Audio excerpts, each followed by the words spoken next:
The main purpose of this tutorial series was really to introduce you into some really fascinating and easy to use painting tools that you can use to paint a level like this, and then quickly install some game mechanics to move your character left and right, and of course get your character to jump. And now that we've done that, we've pretty much learned everything that we want to learn here. But let's not leave this hanging. We're not going to create 50 different levels and game mechanics here. We've really learned what we want to learn in this tutorial series. But we want to make this level at least playable and finishable. And hopefully that'll give you some inspiration on how you might want to create other levels, which you should go off and do on your own now. But what I want to do in this kind of last step here is create a trigger so that when my character comes close to the sign, it actually displays some text. So the very first thing that we're going to do is create a brand new actor to display some text. So I'll click the plus icon, and I will just call this actor sign text. And I can double click on that actor to jump inside of that actor. And let's just go ahead and drop in the display text behavior.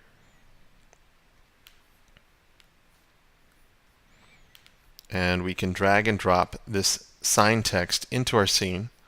Let's go ahead and keep it close to our character right now so that we don't have to travel all the way to the end of the scene to see this. We'll click preview, and our text seems to be working. Right now it says hello world.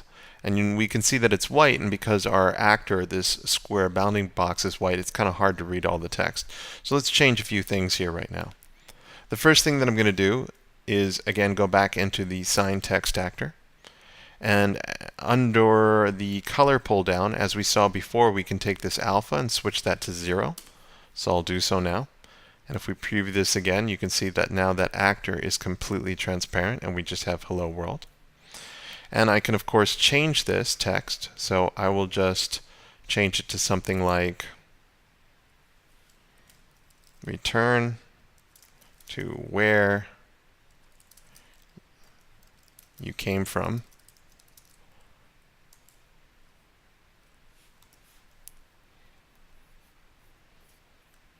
And let's preview that. You can see return to where you came from is being displayed.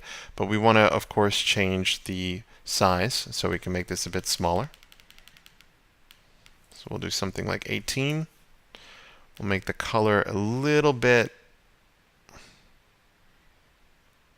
darker. And then, of course, we'll preview that again. And that color matches our scene a little bit. Okay, so what I want to do is not have this text just always show up. We want it to only show up when our actor comes in contact with the sign.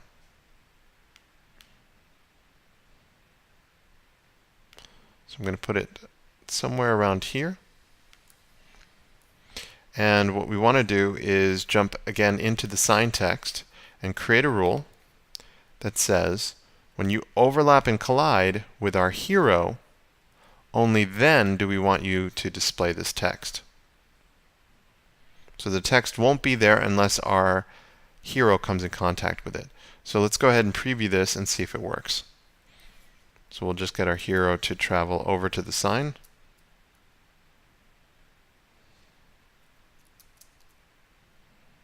And then, of course, when our hero comes in contact with the sign or that actor, which is kind of in the entire space of the sign, we go return to where you came from. So a little bit of a puzzle and a riddle there. And of course, I can offset this a little bit. You saw that our text was sitting a little bit on top of our sign. So I'm just going to offset this by 30 pixels. And that should push our text up a little bit.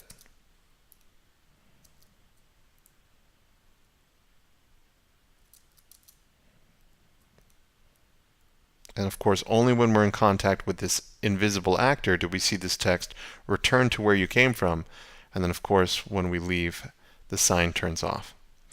So that's an interesting riddle. So what I'm going to do is create a brand new attribute. So I'm going to click on the Attributes tab.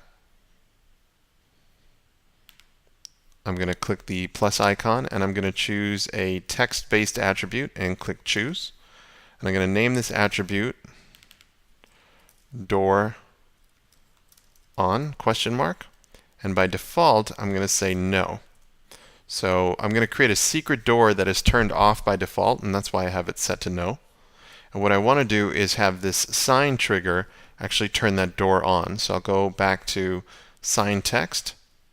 So right now we have it set to when you overlap and collide with a hero, display this text, but I also want to change an attribute. So I'm going to find the change attribute behavior and drag that up into this rule. So that when you overlap and collide with the hero, I want you to change the door on attribute that we just created to the word yes.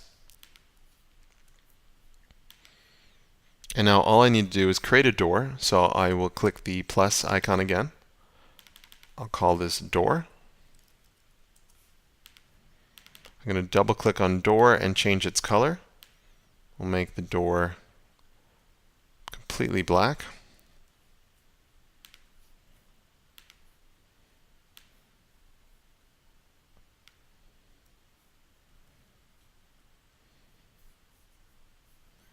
And I'm going to put it inside my scene where I want it to show up.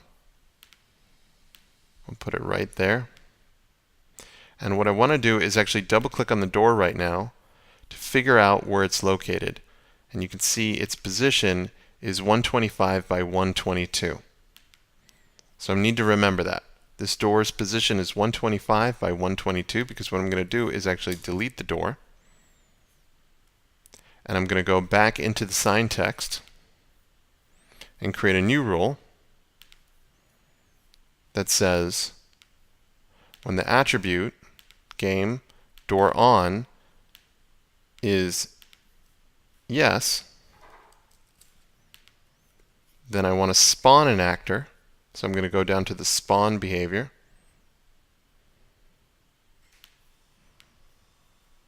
And the actor that I'm going to spawn is the door. And I want to make sure that I spawn it at 125 by 122 relative to the scene. And if I did everything right, let's see if that works. So by default, where our character shows up, we don't see that door in that position. So if we go ahead and trigger that door attribute by simply coming in contact with this sign text right now, that door should have been spawned. So let's see if it is. And you can see that we now have this blank door back at the beginning. So we have that cryptic text saying return to where you came from, and now we have a door. And of course, we can set it up so that when we come in contact with that door, we change to a new scene. So that's simple enough. I'm just going to click on the home icon here, and I'm going to click on my scenes tab. I will click the plus button, and I'm just going to call this level 2. And I'm not going to worry about anything inside level 2 because of course we haven't designed level 2 yet. But when my character switches over here, I just want to make things a little bit easier for you to understand. So I'm just going to quickly add a display text that says level 2. I'm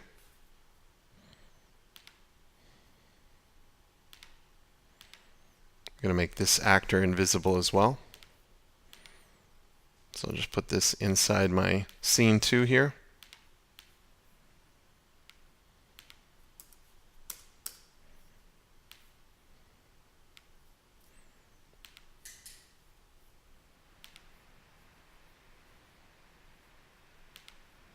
And then we want to preview scene 2. I can see it says level 2. Again, if you have an issue with the refresh, just go ahead and hit that refresh button and it should take that black screen and bring your level in so we can see level 2 works. So now all we need to do is create some simple programming in the door. So I'll double click on the door actor.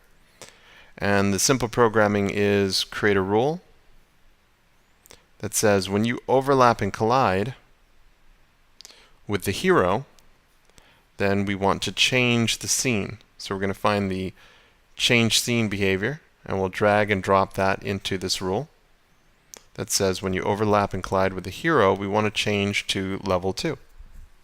So let's quickly play test our entire level and see if everything's working. So our door isn't there by default. We can't bump into it. But of course, if we travel through our level and get to this mysterious sign, we can see the message that says return to where you came from. And of course, that's triggered that door.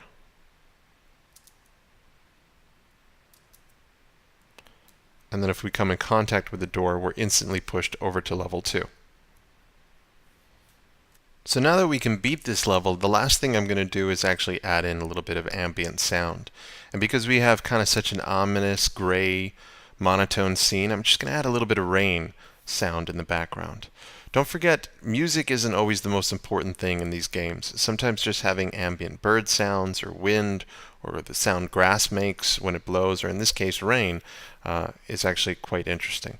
So we're going to back up, and we can put our rain behavior pretty much in any actor that's going to be inside our scene at all times. So we could put it inside the set if we wanted to. So I'll just double click on our set actor. And I'm going to go down to the Sounds tab, click on that. And I want to add in a new sound by clicking on the plus icon. I'm just going to navigate to the Sounds folder and choose the rain sound. We're going to import this as a sound. And I can just drag and drop that inside this background. I'm going to make sure that's set to loop. I'm going to take the volume down a little bit. And then of course we can preview this. So just with that tiny little addition of rain in the background, and again this can be creepy sounds or birds or jungle sounds, we have a very interesting playable level that has a very, very specific mood.